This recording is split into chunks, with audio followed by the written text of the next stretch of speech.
El nuevo reglamento de extranjería y los grandes olvidados, que en este caso pues son los solicitantes de asilo. Es que hay arraigos que parecen una solicitud de nacionalidad, 10 meses, 9 meses, 8 meses. Hay un trasfondo de el tema de las citas. El mercado negro, hay que decirlo tal cual. Donald Trump es un personaje mediático muy controversial, que su imagen, desde luego, en cualquier medio de comunicación que salga, hay un disparate. El Donald Trump de su antiguo mandato no se compara con el Donald Trump de este nuevo mandato, con mucho más poder, acompañado de estas personas que tienen el poder del mundo, ¿no? Que a mí me parece absurdo, ¿no? Desde el punto de vista, entre más tienes, más quieres, y que los demás pues se busquen la vida. Como personas migrantes, siempre tener ese sentimiento de acogida, porque en algún momento hemos pasado por ello. Bienvenidos una vez más al podcast de El Extranjero. Estoy muy contenta de estar en un episodio más con todos ustedes y quiero agradecerle a la persona que nos acompaña hoy, quien es una compañera que trabajamos pues en trámites de extranjería y que además pues compartimos también nacionalidad y muchos otros aspectos que vamos a estar dejándoles saber a través de este episodio. Le doy la más cordial bienvenida a Jamie Espinosa, quien además es también presidenta de la Asociación de la Comunidad Hondureña en España, H. Jamie, ¿qué tal? Bienvenida, ¿cómo estás? Marcela, ¿qué tal? Realmente que muy contenta de compartir este espacio, de poder dar una opinión en primera mano desde nuestra propia perspectiva de la situación, de cómo está todo este tema del nuevo reglamento, cómo va este 2025 y la verdad que bueno, encantada de poder participar y compartir en El Extranjero. Creo que va a ser una plática muy amena porque aparte que como ya lo comentó Marcela somos paisanas, ambas somos de Honduras, realmente compartimos muchas cosas en común, dentro de ello el espacio de trabajo que compartimos y podemos ver y somos pues partícipes de ese día a día de la comunidad migrante extranjera en España y pues muy contenta de participar en El Extranjero y bueno, espero de que pueda gustarles y que esto siga surgiendo porque es una idea de poder dar esa mirada más personal de esas vivencias, ¿no? Y también invitar y participar a los que nos ven en el extranjero para que puedan dar sus opiniones. Claro que sí, tú lo has dicho, Jamie, este es un espacio desde luego abierto para que todas las personas que nos ven a través de YouTube, de las redes sociales y que nos escuchan en Spotify y en las distintas plataformas, que puedan tener esa libertad de también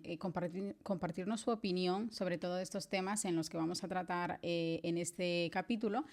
Porque son temas de actualidad. ¿Qué está sucediendo en el mundo a nivel político, a nivel de extranjería, migración, asilo y demás? Son muchas situaciones que verdaderamente tenemos que pues analizar un poco y emitir pues esa opinión de qué está pasando, ¿no? Desde el punto de vista, como lo dices, personal, pero también de formar parte de toda esta sociedad que además estamos muy vinculadas con los extranjeros, con las gestiones que se realizan a diario aquí en España y por eso queremos pues compartir también este podcast a modo de tener pues una conversación amena y que la gente todo lo que puedan considerar y que quieran compartirnos nos dejen ahí sus comentarios y también experiencias que han vivido a diario. Anteriormente pues hemos tenido invitados pues distintos con temas de nómadas digitales, estudiantes, además pues también los abogados hablándonos del tema del reglamento de extranjería, pero puntualmente vamos a tocar temas como lo es el asilo a día de hoy con los cambios que se han hecho en el nuevo reglamento de extranjería. Cómo está la situación de todas estas personas solicitantes, qué pasa con la denegación. También hablaremos de la nueva normativa que se ha aplicado para los afectados por la DANA, por la catástrofe que sucedió en Valencia y otros temas que ya poco a poco pues vamos a ir sacando a medida que vayamos pues dándole seguimiento a este podcast para poder compartir, como has dicho, las opiniones. Así es, Marcela, y es que en el tema por poner un ejemplo, en el tema de asilo y protección internacional, yo creo que los solicitantes de asilo son los grandes olvidados, ¿no? De este nuevo reglamento. Había una frase, había un titular que decía el nuevo reglamento de extranjería y los grandes olvidados, que en este caso pues son los solicitantes de asilo. más de 242.000 personas solicitantes de asilo actualmente en España, las cuales pues se encuentran en esta situación tan vulnerable porque el nuevo reglamento indica de que si eres solicitante de asilo, número uno, no te va a contabilizar el tiempo mientras has estado en España siendo solicitante de asilo. Aparte de eso, les van a pedir que puedan tener una resolución denegatoria firme de su solicitud de asilo y tras una última instrucción que puedan, en este sentido, pues también si ya tenían la resolución denegatoria y habían recurrido, pues presentar el desistimiento a ese recurso para poder empezar a contar los 6 meses y que puedan acogerse a una disposición transitoria quinta que incluye este nuevo reglamento. Pero, o sea, poniendo la mirada desde el punto de vista del extranjero, porque evidentemente las leyes lo hacen las personas competentes que no son extranjeros y que es un poco complejo el poder percibir esas normativas, esa regularización, esa ley desde el punto de vista del extranjero. Entonces, una persona que lleva ya 2 años viviendo en España, o 3 o 4 siendo solicitante de asilo, Marcela, esta persona no se va a ir de España. Si le dices que tiene que quedarse irregular, se va a quedar irregular. Entonces, prácticamente este nuevo reglamento está obligando a las personas a estar en una situación de vulnerabilidad. En el momento que te quedas irregular, empiezas a ser más vulnerable de cara a derechos laborales, incluso en el tema del racismo y xenofobia que existe, pues que es una realidad, que poco a poco esto se va disipando, pero sí que es cierto que existe y que este nuevo reglamento prácticamente está condenando a los solicitantes de asilo a renunciar a todo lo que ya tienen, personas que ya han cotizado, personas que han sido aportantes a la seguridad social y al sistema en España, ¿no? Obligándoles a dejarles en esta situación de total vulnerabilidad, como yo lo vería como un castigo. No sé cómo lo ves tú o cómo sería. Fíjate que ahora que lo mencionas, con el tema el tema del racismo, la xenofobia, yo creo que a día de hoy, es decir, la actualidad, como todo va evolucionando, desde luego, podemos destacar que los temas de sensibilización se están generando cada día un poco más, ¿no? De tener pues esa más acogida a las personas más vulnerables y demás, pero aún así con las situaciones políticas que también tienen que ver pues a nivel mundial con todos los cambios que hay, desde luego en España también se genera pues mucha incertidumbre porque ya hay pues como esa discrepancia entre los ciudadanos, entre que sí, pues estoy también de acuerdo en que expulsen a los extranjeros que están irregulares y demás, pero es que como les he dicho, hay personas que ya están establecidas en España, que tienen su familia aquí, que están arraigados realmente y se les está ahorillando a quedar en la clandestinidad, a que esos derechos que se habían ganado con trabajo y a través de una solicitud de asilo, sí, pero tienen una oportunidad laboral y estás trabajando, estás cotizando y estás de alguna manera, tú como extranjero, pues haciendo las cosas bien, no estás tratando de mejorar tu vida, la de tu familia y pues irte por la vía, a ver, el tema legal con asilo, sí, pero estás aportando también en España y te dejan ya en este sentido eso, ahorillado a quedar en una situación administrativa irregular. Esos derechos que habías obtenido pasan ya a segundo plano y ahora ¿qué hacemos? Como padre de familia, como madre de familia, ¿qué hago? ¿Cómo queda mi familia? Entonces, si me voy a mi país de regreso, además, corro peligro por temas de violencia, inseguridad y demás que pueden surgir. Y ya eso también desarticula a una familia. Estás dejando ya también de lado toda la situación de la unión familiar que también se menciona que la quieren mantener en España, el trabajo, la familia, la formación, pero estás desestructurando una familia ya directamente con todos estos cambios. Entonces, tomando en cuenta las estadísticas, en el 2024 fue uno de los años en que hubo más solicitudes de asilo a comparación, bueno, de los últimos que hubo con mayor cantidad fue en el 2020 por el tema de la pandemia, que fue pues como un año excepcional. Pero en el 2024 las estadísticas indican que fue en aumento, o sea, muchísimo más las solicitudes de asilo. ¿Qué pasa? Que cada vez son más solicitudes las que se presentan, pero ¿cuántas resoluciones hay? Entonces también hay como ese retraso en las administraciones para que te den una denegación, y para encontrarla es otro cuento. Para poder obtener esa resolución firme que a día de hoy te está pidiendo extranjería con el nuevo reglamento, o que te va a pedir en mayo, que estamos ya a las puertas del nuevo reglamento de extranjería, para obtener esa denegación. Qué gran problema con el que la gente se enfrenta. No hay citas disponibles. ¿Cómo lo puedo obtener? No acaban de entender, pues, con qué documento puedo yo pedir un permiso de residencia, porque te piden ya eso en papel, tangible. Y si no la tienes, no hay forma de que te lo envíen ni a tu domicilio, ni por correo electrónico, ni por internet, o si hacen las publicaciones por el BOE, que esto normalmente pues ya lo están actualizando.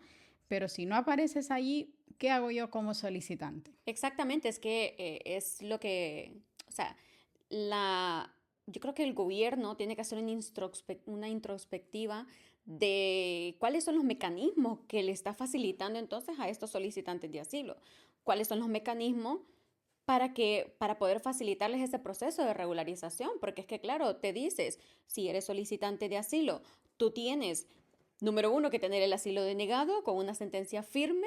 Número dos, si ya te denegaron y estás en vía de recurso, tienes la posibilidad de renunciar a ese recurso por vía administrativa, por los canales oficiales, y eso está bien, porque han dado una respuesta, por lo menos a esos que estaban en vía de recurso y que solamente tienen que renunciar al recurso. Pero los que ya son solicitantes, que tienen su tarjeta roja caducada, que tienen su tarjeta blanca caducada, que les renovaron, que no han podido encontrar las citas, porque luego también hay un trasfondo que ha dado pie, Marcela, y es que hay que decirlo porque es la verdad, es el día a día, ¿no? De eso se trata, de hablar el día a día de los ciudadanos extranjeros en general. Hay un trasfondo de el tema de las citas, el tema de las solicitudes de cita, el tema de el mercado negro, hay que decirlo tal cual. De hecho, ya han habido muchísimos, bueno, hay una investigación, han habido muchos titulares ya en los medios de comunicación de mafias que se aprovechan de esta condición. O sea, el solicitante de asilo nunca lo ha tenido fácil. No es que ha sido un camino fácil, al contrario, nunca lo ha tenido fácil. Nosotros que hemos conocido personas que han llegado a pagar hasta 500 euros o más por una cita de asilo para renovar el procedimiento de su tarjeta roja, sus tarjetas, etcétera, ¿no? Y luego, ahora mismo, el mecanismo que parece ser que está implementando el gobierno es emitir los BOEs con las resoluciones denegatorias o aprobadas con las resoluciones de miles y miles de personas solicitantes de asilo. Se puso a disposición la página de la Dirección General de Protección Internacional para poder hacer esos desistimientos, que supuestamente en un plazo muy corto de tiempo, de un par de horas, un par de días, te enviaban esa resolución, pero tú te metes a la página y no funciona la mayoría de las veces. Entonces, hay una inseguridad muy grande en este sentido, y yo creo que el gobierno tiene que tomar cartas en el asunto. Bueno, más adelante vamos a hablar del tema del reglamento, el tema de las instrucciones. Necesitamos mayor seguridad jurídica por parte de las instrucciones, porque ya hay un reglamento. Y aquí yo creo que podemos entrar al tema del reglamento. Ya hay un reglamento, pero ese reglamento no es tan claro como quisiéramos, incluso para las personas que se dedican al tema de extranjería, para los abogados del derecho de extranjería, no digamos para el propio solicitante, ¿no? O sea, hay una condición muy inestable ahí. ¿Tú crees que hay luces y sombras en el nuevo reglamento? Es que desde luego podemos ver todas las partes positivas o los cambios que han habido, que sí que hay algunos que se destacan, desde luego, que permisos que te van a autorizar a trabajar, el tiempo que va a ser menor para poder aplicar a un permiso de residencia, pero volvemos a lo mismo, volvemos con los solicitantes de asilo, que es una gran mayoría de extranjeros solicitantes que, ya lo he dicho, quedan un poco en el limbo por no tener una denegación firme, por haber presentado un recurso, no saber a ciencia cierta si un desistimiento les va a valer de cara a la solicitud que van a presentar más adelante. Y también, pues eso, que si soy solicitante de asilo, quiero una denegación, ahora incluso con lo que mencionabas de las citas y el mercado negro y todo esto, es que también el año pasado se cambió la forma de poder solicitarlas, desde luego, porque pues habían hackers y personas que pues burlaban a los medios digitales para poder quedarse con todas las citas disponibles y poder hacer el tráfico de venderlas y demás a cantidades exageradas de dinero. Ya he dicho, o sea, yo vi la última noticia que habían capturado en Málaga 2 personas vinculadas que, Sí. bueno, cobraban 300 euros por cada cita de asilo. 300 euros y mucho más que han cobrado en otras ocasiones y la gente los paga por la necesidad que tienen de poder obtener un documento que necesitan cuando es un trámite que es totalmente gratuito. Me refiero a la obtención de las citas. Pero cómo te orilla toda esta situación, lamentablemente, pues hasta eso, a gastar dinero de más, a estar con la preocupación de que si al final lo vas a obtener o no.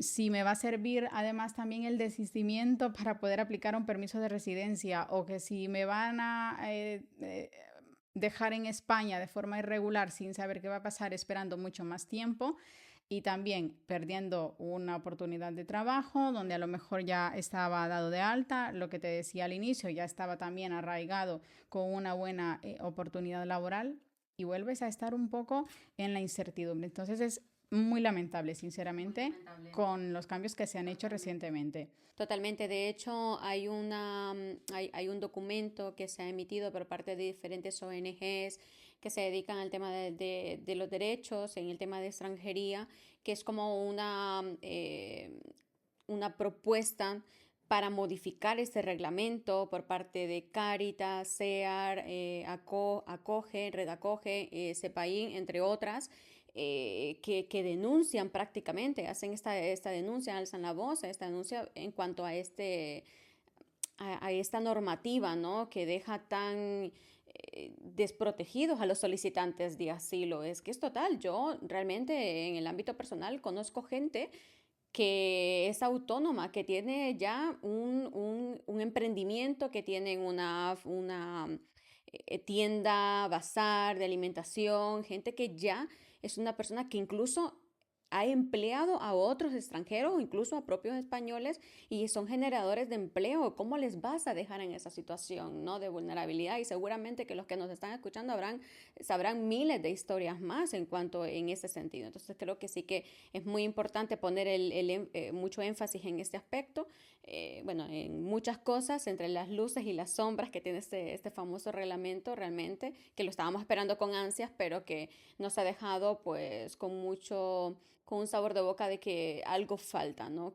Todo, que no está completo en cuanto a lo que quiere garantizar, que es la protección a las personas extranjeras en España. ¿Crees que puede ser esto un marketing político? El hecho de al inicio se contaba con una regularización masiva, de la cual se obtuvieron, si no me equivoco, más de 700.000 firmas para que pudiese pasar al Congreso, para que se revisara y que se aprobara en su momento y luego quedó en nada. Luego se hace el cambio, pero ya para un nuevo reglamento de extranjería y Exacto. todo el tema de regularización masiva que generó, pero exagerado, además, pues el interés de los extranjeros y por supuesto la ilusión de finalmente ya voy a poder tener pues una vía un poco más accesible para poder regularizarme y no se ha llevado a cabo en lo absoluto. Importante lo que mencionas, Marcela, sobre la ILP, la Iniciativa Legislativa Popular, que es una iniciativa del pueblo. O sea, es muy interesante este ejercicio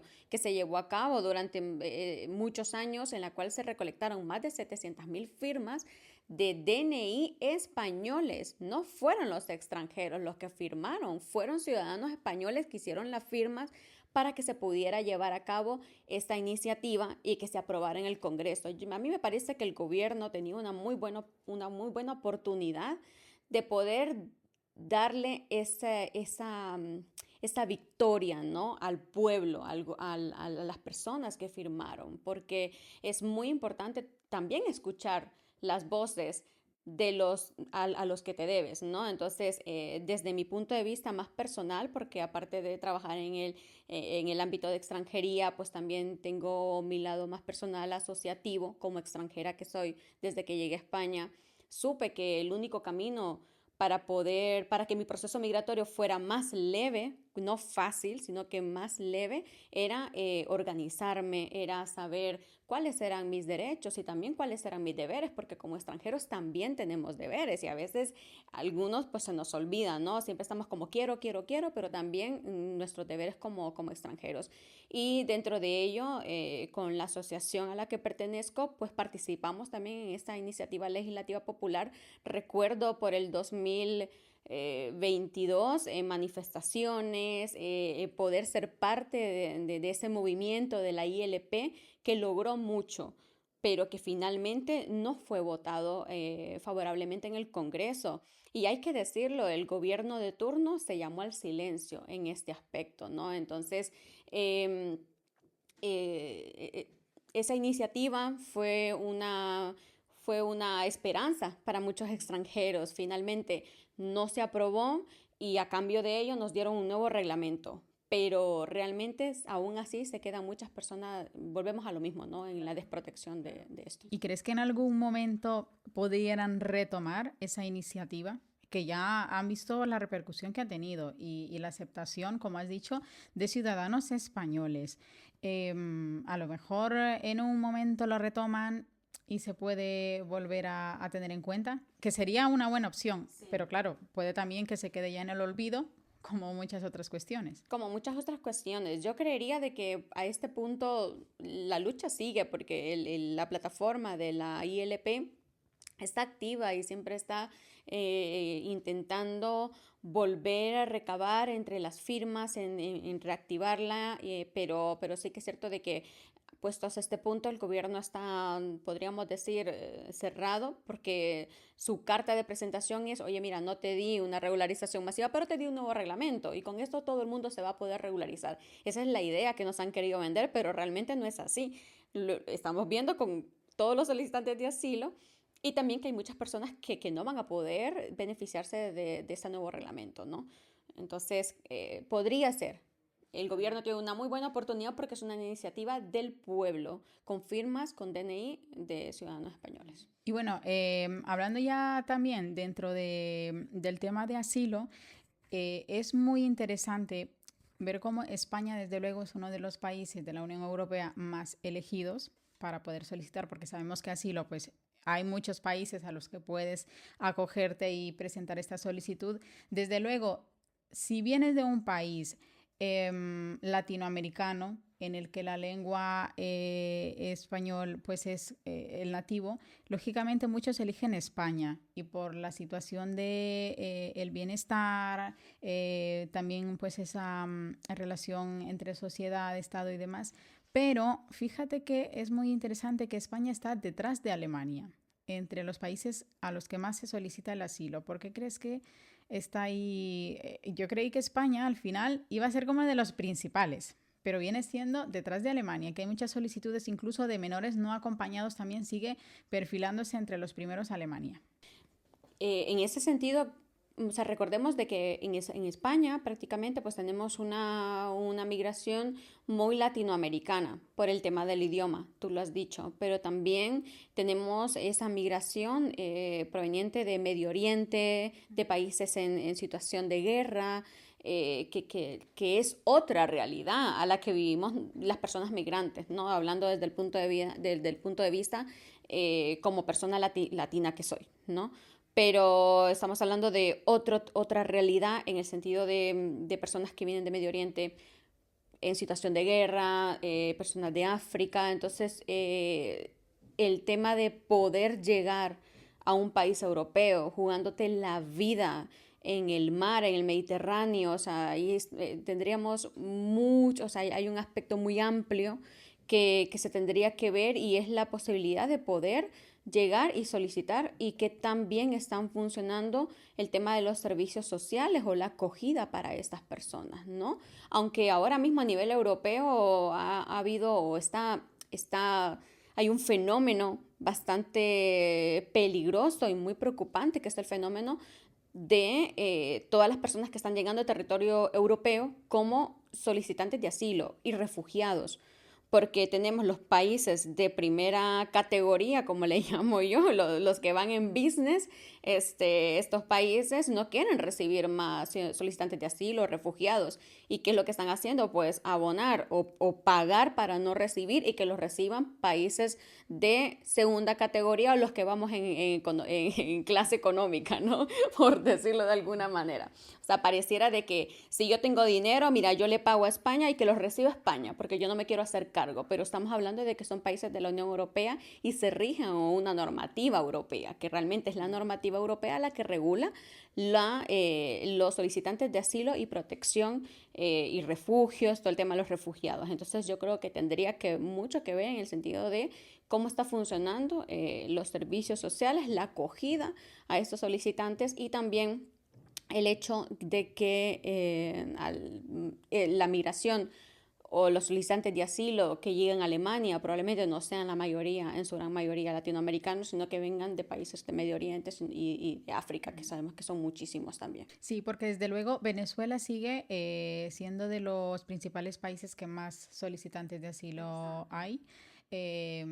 También después figura Colombia, también países como Perú y ahora ya para este año 2025, como las estadísticas más actuales que vamos bueno, le están viendo ahí en pantalla, también Mali se incluye en estos 5 principales países, porque de hecho Honduras el año pasado, 2024 y años atrás, pues también estaba dentro de ese rango, pero ya en la actualidad sigue perfilándose Venezuela, Colombia, Perú, Mali y también ahora con el tema del conflicto armado, Siria, también Ucrania con lo de la guerra, están pues un poco ahí en las estadísticas.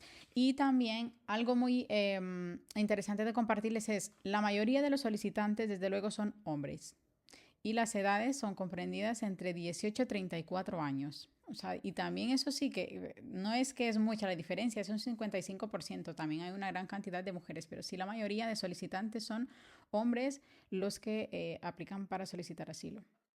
Sí, yo creo que esto se debe al tema del poder ser afectado de manera racial, política, religiosa, social en el país de origen, ¿no? Entonces, y si podemos ver, son personas muy jóvenes, o sea, son jóvenes los que vienen a solicitar asilo. Entonces hay un dicho que dice, no puedes ser joven si no eres revolucionario, ¿no? O sea, somos como, estamos en esa etapa de poder manifestarnos contra lo que no estamos de acuerdo y muchas de estas personas realmente tienen una condición de que no pueden volver a su país. Estamos hablando de solicitantes de asilo y protección internacional, o sea, son personas que de pronto han recibido persecución política, han recibido persecución por temas de género, religiosos o incluso sociales.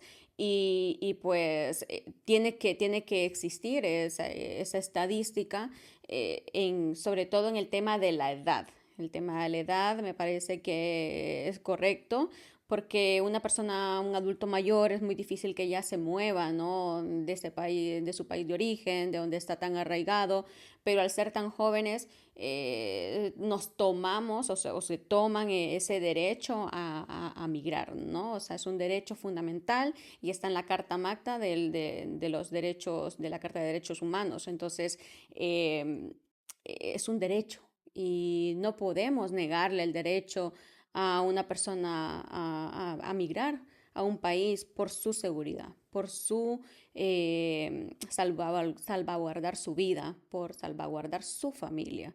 Y yo creo que es un tema muy delicado y que, vuelvo y repito, el gobierno necesita tomar cartas en el asunto en este sentido, porque hay muchas personas que están quedando totalmente desprotegidas y un gobierno no puede obligar a alguien a quedarse irregular y ponerlo en esa situación de vulnerabilidad. Al final esto es un efecto boomerang. Tú dejas a alguien en situación irregular, ¿qué va a pasar? Pues esa persona va a necesitar del gobierno porque ya no va a poder mantenerse por ella misma. Y finalmente España lo que busca es de que las personas que están en España pues puedan mantenerse por ellas mismas, tengan que tener esos medios económicos propios para no depender del gobierno. Pero claro, pero si tú le estás quitando como ese medio de vida que tienen para poder sobrevivir, ¿no?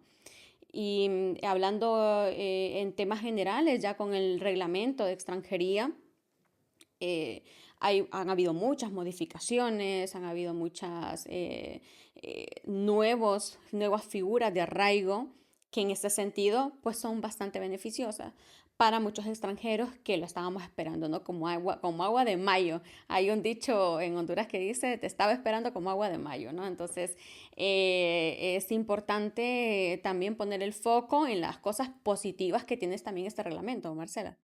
Sí, desde luego, Jamie, son graves consecuencias con las que nos vamos a enfrentar a partir del 20 de mayo con la nueva reforma de extranjería, porque ya se están viendo pues esos cambios, la gente pues como decíamos en las situaciones complicadas a día de hoy, buscando de aquí para allá pues tener una denegación, poder aplicar un permiso de residencia y también pues eso, los arraigos que se implementan, algunos que se mantienen, pero los requisitos pues cambian de alguna u otra manera.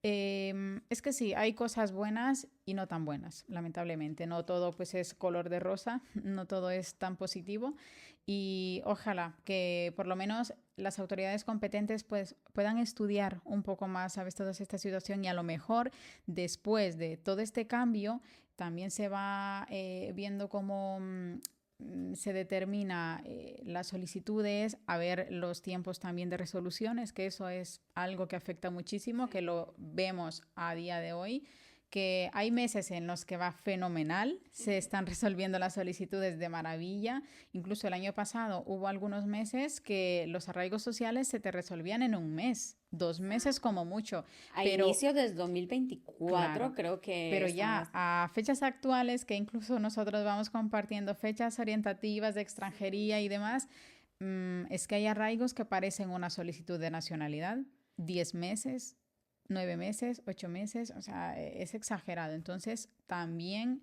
por esa parte dependerá de cómo van a resolver una vez aprobándose el nuevo reglamento, todas las solicitudes que ya están presentadas a día de hoy y las nuevas, porque yo creo que va a poder a generar ahí también un poco de problema a la hora de resolver. Exactamente, y yo creo que el gobierno debería de tener ya esa carta o esa anotación para a partir de este próximo 20 de mayo, ¿no? Que la carga de trabajo que van a recibir las oficinas de extranjería serán el doble o el triple porque hay mucha gente que está esperando este reglamento. O sea, yo conozco personas que dicen, mira, a principios de mayo me voy a poner a ello, ya por fin voy a poder hacerlo porque llevo 4 años en España pero no tengo un contrato. O sea, personas que están en esta situación y dicen, por fin voy a poder regularizarme, porque a lo mejor llevan 4 o 5 años en España y no han podido regularizarse con el reglamento actual que tenemos, ¿no? Entonces todas esas personas van a aprovechar y evidentemente es lo que se quiere, ¿no? Yo creo que la Oficina de Extranjería ya tiene que saber y estar sobreadvertido de que la avalancha de expedientes va a ser grande y que también tienen que poner cartas en el asunto para que esto no sea un problema, ¿no? O sea, me puedo regularizar, pero luego tengo que esperar un año para que me resuelvan mi residencia. O sea que creo yo que es una situación que ellos ya deberían de haber valorado que va a suceder. España piensa regularizar con este nuevo reglamento, según lo dijo la ministra de Inclusión, Seguridad Social y Migraciones, Elma Sainz, más de 300,000 migrantes. Y bueno, esperemos de que esto sea así. Pero como lo digo, el gobierno tiene que estar preparado para lo que se viene, tiene que tener sus anotaciones de necesitamos tener refuerzos en las oficinas de extranjería porque no se van a dar abasto. ¿Tiene sus luces? Sí. ¿Tiene sus sombras este nuevo reglamento? También. Pero bueno, vamos a hablar un poco también de lo bueno que tiene, porque no vamos a decir aquí todo es malo, porque realmente sí que es cierto que en ese sentido se han implementado nuevas figuras de arraigo, como es el arraigo de segunda oportunidad, como es el arraigo socioformativo, que ya lo tenemos llamado arraigo para la formación, que ahora se cambia de un nuevo nombre como arraigo socioformativo y que viene con muchos cambios, ¿no? En los antiguos podcasts ya hemos tenido unas pinceladas de cuáles van a ser los cambios, qué va a requerir cada uno de estos nuevos arraigos y sobre todo la figura del arraigo social. Lo comentaba, yo conozco personas que llevan 5 años en España y no han podido regularizarse porque no cuentan con una oferta de trabajo, un contrato laboral, porque es algo es algo muy peculiar. Tienes que tener 3 años en España para para tener un permiso de trabajo, pero no te pueden dar un permiso de trabajo porque estás irregular. Entonces, es que es contradictorio. Entonces, claro, ahora sí que va a ser posible a través del arraigo social poder solicitar este permiso de residencia y trabajo sin contar con ese contrato de trabajo y aportando un informe de esfuerzo, integración y demostrando pues que estás suficientemente integrado en el Estado español, ¿no? En la sociedad española. Entonces esto es muy bueno. Todos los arraigos se reducen a demostrar que llevas 2 años viviendo en España. Todos los arraigos te van a permitir trabajar. Eso es muy, muy bueno porque yo siempre lo critiqué del reglamento actual, el arraigo de formación.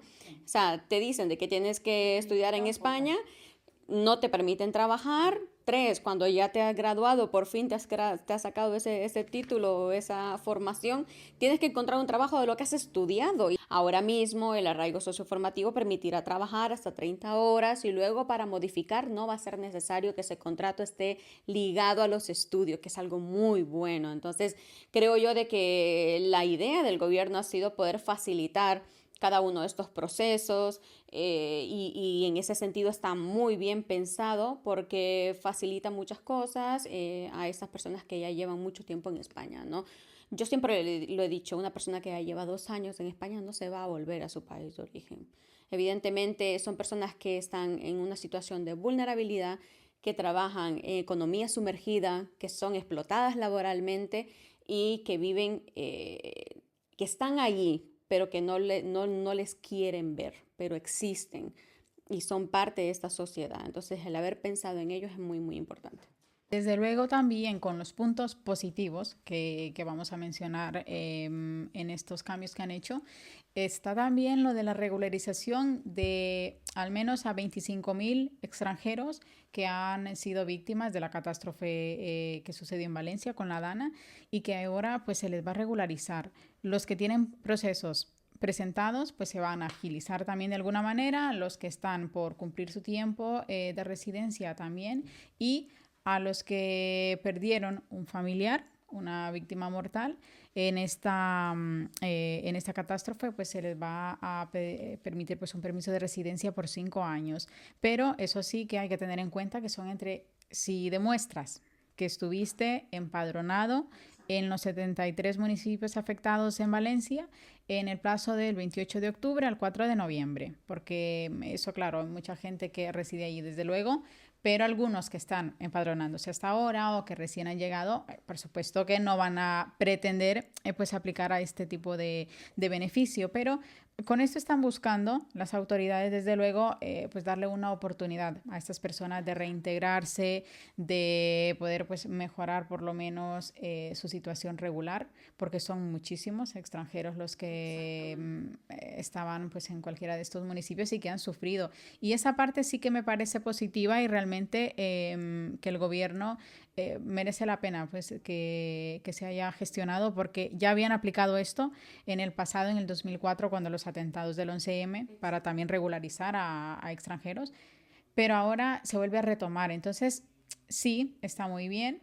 Falta que se vea también cómo va evolucionando ya al momento en que se presenten las solicitudes, que puedas demostrar todo el tema de empadronamientos, registros y demás, porque hay que decir que a día de hoy estamos ya pues marzo 2025 y hay mucha gente que todavía pues, no se ha recuperado del todo, ¿sabes? A nivel, desde luego, psicológico, a nivel personal, a nivel económico, que tenían sus emprendimientos, sus negocios, sus casas, su vivienda, todo, y siguen a día de hoy un poco a la deriva también. El BOE, que regula a los extranjeros afectados por la DANA, es muy, muy bueno, es bastante inclusivo. Prácticamente no les están poniendo ningún tipo de de procedimiento que tenga que cumplir, que sea más burocrático. Realmente es muy bueno porque va a permitir regularizar a estas personas que también han sido afectadas, que también se han quedado en la calle, ¿no? A raíz de este fenómeno natural que nadie lo pidió, evidentemente, pero sí que es cierto que ahora qué es lo que se puede hacer con ellos, y yo creo que la respuesta por parte del gobierno ha sido muy buena. Habría que ver si se va a permitir o de qué manera se puede gestionar también a todas aquellas personas que puedan demostrar que estaban viviendo en estos municipios de Valencia, pero que de pronto pues no estaban empadronadas. Es una realidad migrante. Hay muchas personas que viven y están, pero no están registradas en el padrón.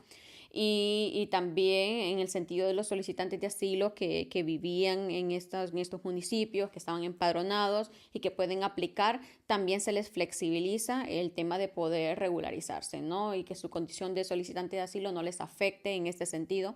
Y yo creo que es una normativa, es una instrucción por parte de la Oficina de Extranjería muy buena por parte del gobierno, el poder dar respuesta no solamente a los ciudadanos españoles que sufrieron, sino que también pensar en esos extranjeros que estaban ahí y que también han sido afectados. Hay personas extranjeras que también fallecieron en esta catástrofe, ¿no? Entonces, me parece que eso es muy, muy bueno. De hecho, tengo entendido que la administración envió una carta interna para poder interpretar los cambios que habían hecho, porque había como un malentendido con toda la situación, volviendo al tema del asilo, también para los que estaban residiendo en Valencia, porque imagínate, después de sufrir lo que han pasado, está este cambio de, bueno, se va a regularizar, pero también los solicitantes de asilo, entonces quedan un poco ahí de nuevo, pero sí que se envió una carta, pues como explicando ya de esta forma que ellos obviamente pues se les va a tomar en cuenta para el proceso de regularización y no van a estar con el tema de las denegaciones, de los desistimientos, porque es que ya sería ahí pues un poco de te doy esto, pero también... Pero te lo quito. Claro, O es sea, yo soy, un te poco lo doy, pero absurdo. sí. Pero no, desde luego enviaron pues una carta de explicando para que se pueda interpretar pues todos estos cambios y que digan, bueno, ya esto es un malentendido. Aquí ya no vamos a aplicar esta normativa. Por eso lo digo, que es bastante inclusivo, que no te pone esas pegas, esa burocracia, que realmente les están dando esa oportunidad de poder regularizarse sin tener que demostrar mayor cosa más que poder ese padrón de que estaban empadronados en ese municipio, en esos municipios afectados, y que incluso pues volvemos al tema de los solicitantes de asilo, porque son los eternamente condenados pareciera en ese reglamento, pues que no les va a afectar, ¿no? Esa condición de asilo, Marcela. La verdad que una iniciativa, una normativa muy buena. Sé que esto va a beneficiar a muchísimos ciudadanos extranjeros que están en España y que lamentablemente pues han sido afectados por esta catástrofe, ¿no? Claro que sí. Y bueno, yo creo que ya vinculando un poco con todo lo que hemos hablado de temas de migración, tema de asilo, todo lo que sucede en el mundo, hay temas que salpican a nivel general y desde luego pues España no está exento ni los demás países de la Unión Europea. Tuvimos anteriormente en uno de los podcasts a dos chicos invitados que son estudiantes y que han vivido, bueno, y son también pues estadounidenses, ¿no? Han vivido en Estados Unidos, han decidido viajar a España para pues buscar una mejor oportunidad de vida y pudimos conversar con ellos para preguntarles qué opinaban de toda la situación del nuevo mandato de Donald Trump. Desde luego, este cambio en el gobierno de Estados Unidos deja un poco a nivel mundial las expectativas porque ya en el mandato anterior pues hubieron muchos cambios y siempre creo que es un personaje como muy que impone, ¿no? Por lo menos impone de que se va a generar el terror a nivel mundial porque vengo con mis nuevas decisiones, vamos a expulsar a todos los inmigrantes, vamos a imponer aranceles a cualquier país que me parezca bien y todo esto al final, pues eso, va salpicando pues a un país y a otro y desde luego España tampoco está exento de esto, de todas las situaciones que se van a generar. Pero recientemente un vídeo que lo habrán visto la mayoría de las personas que van a estar escuchando nuestro podcast. La reunión que tuvo Donald Trump con el presidente de Ucrania, Vladimir Zelensky. ¿Qué te pareció esa reunión? Todo lo que se ha compartido en redes sociales, que también es como muy escandaloso, pero a veces pienso que a lo mejor también esto es lo que buscan, porque desde luego Donald Trump es un personaje mediático muy controversial, que su imagen, desde luego, en cualquier medio de comunicación que salga, hay un disparate o hay alguna situación que genera pues muchísimas opiniones. Y esta reunión no se queda atrás, ¿no? Todo lo que sucedió con Zelensky. Yo, a nivel personal, mi opinión en cuanto a Donald Trump y el personaje que es, porque realmente em, eh, creo que su posición es el decir que todo el mundo se ha aprovechado de Estados Unidos y de que él quiere recuperar todo lo que ha dado, las financiaciones a la guerra, pero es que hace falta también analizar el sentido de que quién llama a Estados Unidos a meterse con la guerra de Ucrania y Rusia en este sentido. Evidentemente hay un interés geopolítico porque no es casualidad de que Ucrania comparta frontera con Rusia, ¿no? O sea, no es casualidad, por tomar un ejemplo en el sentido de concretamente de Ucrania, o sea, muchísimas personas desplazadas por el tema de la guerra.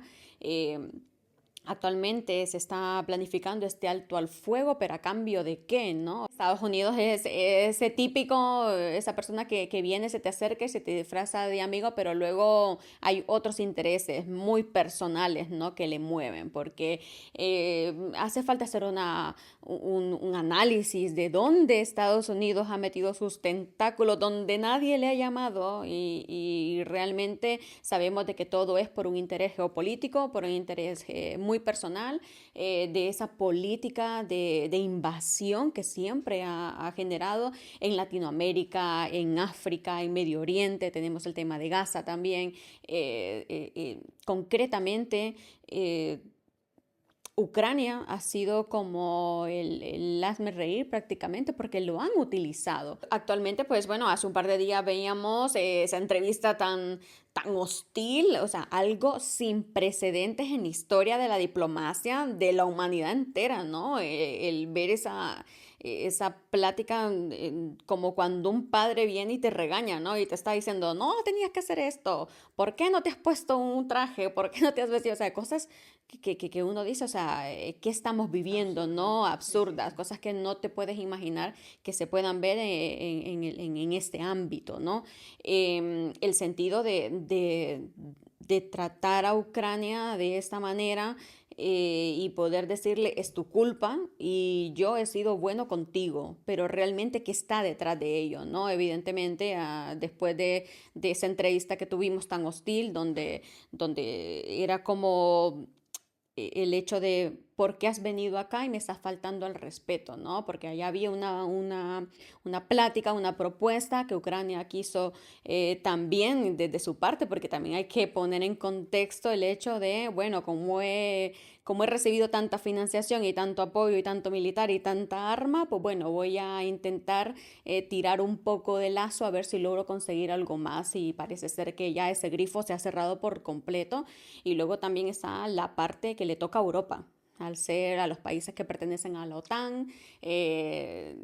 ¿Cómo se queda Europa? ¿Europa va a ser el que va a asumir el gasto de la guerra?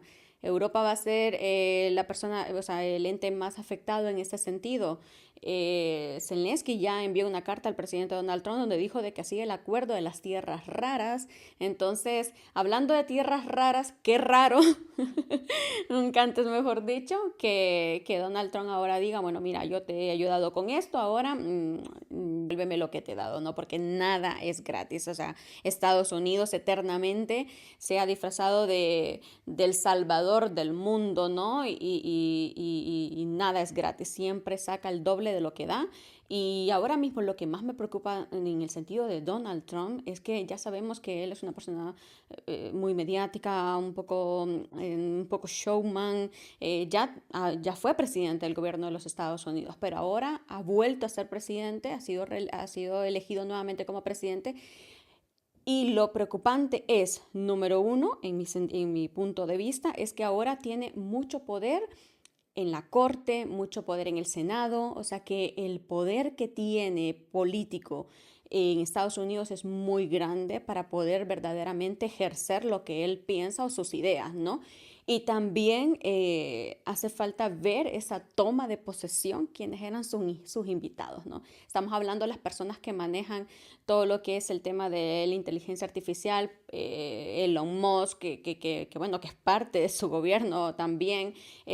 Teníamos a personas que son las personas más millonarias y de poder más poderosas en el mundo actualmente, y eso sí que es peligroso, porque podemos tener a Donald Trump, podríamos ver el Donald Trump de su antiguo mandato, no se compara con el Donald Trump de este nuevo mandato, con mucho más poder, acompañado de estas personas que prácticamente pues tienen el poder del mundo, ¿no? Entonces sí que es muy preocupante. Bueno, tocando otros temas, el tema del Canal de Panamá, el tema de las deportaciones, los aranceles que está implementando con Canadá, con México, con otros países, con China. Bueno, veíamos una declaración del representante canciller de China, donde decía: le decimos a Estados Unidos que frene su arremetida y que vuelva al cauce de las negociaciones correctas, ¿no? Creo yo que él considera que tiene mucho poder, pero ojo que esto se le puede torcer un poco, yo creo que sí. Es que creo que ha vuelto ahora ya con las decisiones que siempre ha mantenido, pues eso de América primero, es muy... además él es un empresario que también todo lo lleva al tema económico, ¿no? De cómo pueden seguir ellos creciendo a nivel global, siendo siempre pues una potencia y demás. Pero, como lo has dicho, yo creo que en este segundo mandato ya vuelve un poco más fuerte. Desde luego, tiene muchísimo apoyo porque es así, incluso apoyo no solamente de su gente, de ciudadanos estadounidenses, sino también de muchos extranjeros, muchos latinos que viven en Estados Unidos, que a día de hoy ya tienen un permiso de residencia, una ciudadanía, y que son 100% seguidores de Donald Trump, que también eso es como un poco lo que te llega a sorprender hasta cierto punto, ¿no? Porque volvemos a eso de, bueno, yo soy extranjero, luego tengo una condición o un estatus muy distinto a los que vienen detrás de mí, y ya ahí, pues para mí, derechos y beneficios para mí solo, pero los de atrás no, que no reciban nada. Entonces es ahí también un poco que a mí me parece absurdo, ¿no? Desde el punto de vista entre más tienes, más quieres, y que los demás pues se busquen la vida. Entonces, con el tema de Donald Trump y todos estos cambios, desde luego, a nivel de los países de Europa y principalmente España, también tendrá que ver mucho en recibir a todas esas personas que van a ser expulsadas de Estados Unidos, que van a ser solicitantes de, a lo mejor también más adelante, incluso de asilo, o personas que van a buscar pues una oportunidad para viajar a España o a cualquier otro país de la Unión Europea porque necesitan, pues eso, mantener su condición de vida, su situación, su seguridad, porque a lo mejor pues volvemos a que en su país no pueden vivir por temas de seguridad, por temas económicos o cualquier razón, pero que el destino va a ser España o países de la Unión Europea. Entonces también se vuelve a generar esta situación de la migración masiva, ¿no? De que con las situaciones que estamos viviendo, con los cambios que se están generando aquí en España, y además se viene pues esta situación de los migrantes, ¿cómo va a actuar el gobierno a partir de ese momento en que se comience de alguna manera a desbordar las solicitudes? Pues yo creo que es algo que ya tendrían que tener muy en cuenta. Bueno, de hecho veíamos algunos titulares, algunas noticias que todavía no estaban que todavía no están confirmadas realmente, pero que había una cantidad de ciudadanos venezolanos que iban a ser deportados a Venezuela y que España se estaba planteando el poder recibirlos, ¿no? Por la condición también política actual que está viviendo el país de Venezuela. Entonces, a eso vamos cuando decimos de que el derecho a migrar es un derecho universal y no va a acabar, o sea, no se van a acabar las solicitudes de asilo, la gente vendrá de una u otra manera, se acogerá, se instalará en esta sociedad y es el poder garantizarles que ese proceso de integración sea menos vulnerable y evidentemente pues que puedan integrarse a esta sociedad. El hecho de las deportaciones, o sea, tenemos ahora mismo en los primeros meses de este mandato de Donald Trump, que bueno, que asumió creo que el 21 de enero, si no me equivoco, alrededor de 37.660 personas deportadas, ¿no? Entonces, la arremetida ha sido bastante grande. Yo también creo, poniendo desde el punto de vista de no pensar tan mal de Donald Trump, que está implementando ahora mismo una política de reacción porque él necesita dar respuesta a esos votantes, ¿no? Porque evidentemente los votantes fueron muy altos, el nivel fue muy alto, tiene que dar respuesta de esas promesas de campaña en su momento cuando estaba en campaña política, pero sin embargo esto preocupa muchísimo porque tenemos personas que ya son ciudadanas americanas y que les hemos visto diciendo vete a tu país, ya no queremos más personas, pero si fuera al revés, ellos en su momento, o sus abuelos, o sus bisabuelos, o sus padres fueron personas irregulares que llegaron a Estados Unidos y porque ellos sí que tenían derecho a una oportunidad y el que viene llegando no lo tiene. Entonces hay que hacer también una introspectiva de como personas migrantes, cómo nos sentimos o cómo vemos a las nuevas personas que vienen llegando, ¿no? Siempre tener ese sentimiento de acogida porque en algún momento hemos pasado por ello. Y personas que pertenecen al Senado, que son senadores, que también tienen un historial de sus familiares que venían cubanos, que ahora mismo ya sus terceras generaciones son ciudadanos americanos, pero que inicialmente también vinieron como personas irregulares y se quedaron en Estados Unidos y gracias a ellos pues son lo que son, ¿no? Entonces está esa, podríamos decirlo de alguna manera, hipocresía por parte de muchas personas que ahora mismo son de origen latinoamericano o origen extranjero y que están ahora mismo siendo ciudadanos americanos a favor de estas políticas de Donald Trump, ¿no? Es muy interesante y sobre todo muy preocupante a día de hoy. Esperemos que esto se calme un poco y sobre todo pues que Estados Unidos empiece a emplear una política respetuosa con los demás países con los que tiene relaciones, porque finalmente de eso se trata, ¿no? El tema del respeto a los demás países, el respeto a su soberanía y el respeto a cada una de los acuerdos que ya se tienen con Estados Unidos. Pues ya veremos con todo lo que va a suceder a lo largo de este año 2025 y con los cambios que se han generado desde ya, cómo va a ir evolucionando, ¿no? El cambio de los temas políticos, el nuevo mandato de Donald Trump y también los acuerdos que pueda enlazar con cada país a los que está vinculado. Y como decías, es que al final Estados Unidos tiene que ver en muchos países, en muchas situaciones. Y bueno, a ver también cómo se genera el tema de la migración aquí en España y cómo se puede también ayudar, ¿no? Seguir ayudando pues a esas personas que se encuentran más vulnerables y que necesitan el mayor apoyo posible. Me gustaría que podamos compartir un espacio. Como hemos dicho, este es un espacio libre que nos pueden dejar sus comentarios. Al escuchar este podcast también, pues todas sus opiniones sobre los temas que hemos comentado aquí. Y vamos a contestar un par de preguntitas que nos han dejado en las redes sociales para que más adelante también en los próximos podcasts puedan hacerlo y que así podamos ir compartiendo un poco de esas consultas, ¿no? Entonces, si te parece bien, voy a mencionarte alguna que nos han dejado a través de Instagram. Dice José Ricardo nos pregunta, ¿cómo afecta la reforma a mi situación si estoy casado con un ciudadano español, pero llevo menos de un año en España?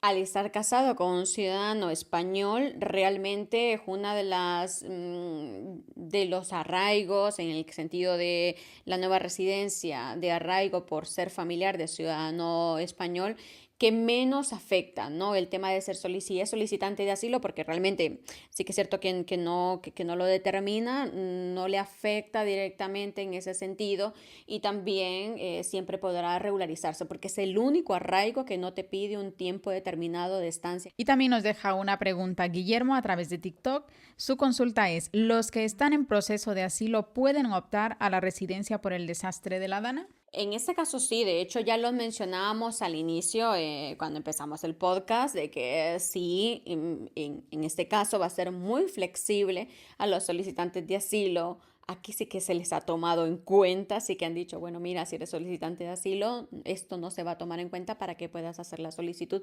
siempre y cuando pues cumplan con los requisitos generales de este reglamento, ¿no? De esta instrucción excepcional que se ha dado para los afectados por la DANA. Por supuesto, Jamie. Yo de verdad que estoy agradecida que nos acompañes en este capítulo y desde luego espero que no sea la primera ni la última vez. Pues hemos hablado de varios temas de interés, de actualidad y esa es la idea a través del extranjero, de que podamos también pues compartir estas opiniones a nivel personal con todo lo que vivimos día a día con los extranjeros y por supuesto reiteramos. Dejamos abierta la posibilidad para que todos los seguidores nos puedan dejar sus comentarios, sus consultas y poder poco a poco pues ir resolviendo todas esas dudas. Así que muchísimas gracias. Realmente que ha sido muy ameno esta plática, porque yo creo que es interesante también, ¿no? El poder dar estos puntos de vista muy propios desde nuestra perspectiva como personas que trabajamos en este sentido de extranjería, pero también desde el ámbito personal, ¿no? Como extranjeras que somos, como